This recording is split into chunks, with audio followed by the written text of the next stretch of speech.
Sir আপনি আজকে শোনা গেল যে কংগ্রেস দলে যোগদান করছেন, কথাটা কি সত্যি? হ্যাঁ, আজকে আমি কংগ্রেস দলে যোগদান করছি দুপুরবেলায় 1টায় আগরতলা পোস্ট অফিস কংগ্রেস অফিসে যাচ্ছি। আগামীকালকে রাহুলজি আসছেন, রাহুলজির মঞ্চে আমি থাকবো। আমি কংগ্রেসে যোগদান করছি। কি কারণে আপনি বিজেপি দল ছাড়ছেন, যে দলটা আপনার জানে প্রাণে ছিল? এখন তো ডিটেলস বলার মতো অবস্থায় নেই। তা আমি মনে করি যে বিজেপি দলে আমি বার্ডেন হয়ে থাকতে চাই না। কারণ বিজেপি দল যখন আমারকে সভাপতি করতে চেয়েছিল, কেউ বললো যে আমি সভাপতি হলে সরকারটা ভেঙে যাবে। তারপরে এমপি ইলেকশনেও বলল আমি এমপি হলে এমপি ক্যান্ডিডেট হলে সরকারটা ভেঙে যাবে, সব মন্ত্রীরা বেরিয়ে যাবে। আমি চাই এতদিনের পরে কমিউনিস্ট পার্টিকে হারিয়ে এখানে একটা সরকার এসছে, অবাম সরকার, এটা এত তাড়াতাড়ি ভেঙে যাক আমি চাই।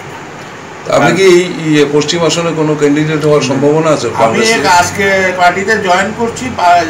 জয়েন করার পর পার্টি আমাকে যে অ্যাসাইনমেন্ট দেবে সেই অ্যাসাইনমেন্টে কাজ করব।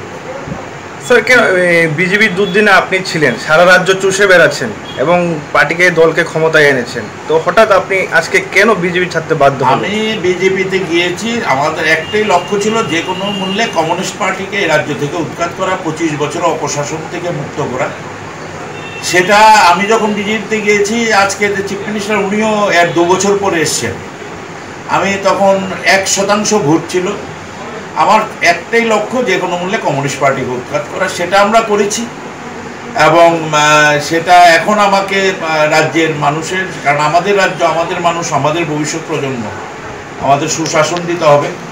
এখন আমি 35 বছর কংগ্রেসে ছিলাম, গত 5 বছর আমি বিজেপি, আমি আবার আমার ঘরে ফিরে যাচ্ছি। আপনার সঙ্গে কয়েকজন মিনিস্টারও আসবে পরে জানা যাচ্ছে, এটা কি সত্যি? আমি অনেকেই আমাকে ফোন করেছে, কেউ বাদ নেই, ফোন করেনি খুব কম। কে করেনি আমি বলতে পারবো, সবাই ফোন করেছে।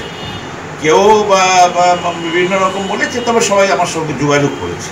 কেউই সবাই বলছে যে সিদ্ধান্তটা সঠিক বলছে। এখন আমি কি বলবো? ওরা বলছে যে আমি তো এই পার্টির জন্য রক্ত ঝরিয়েছি, পার্টির সিপিএমকে হঠাৎ গিয়ে বারবার আক্রান্ত হয়েছি, ত্রিপুরার মানুষ সবাই জানে।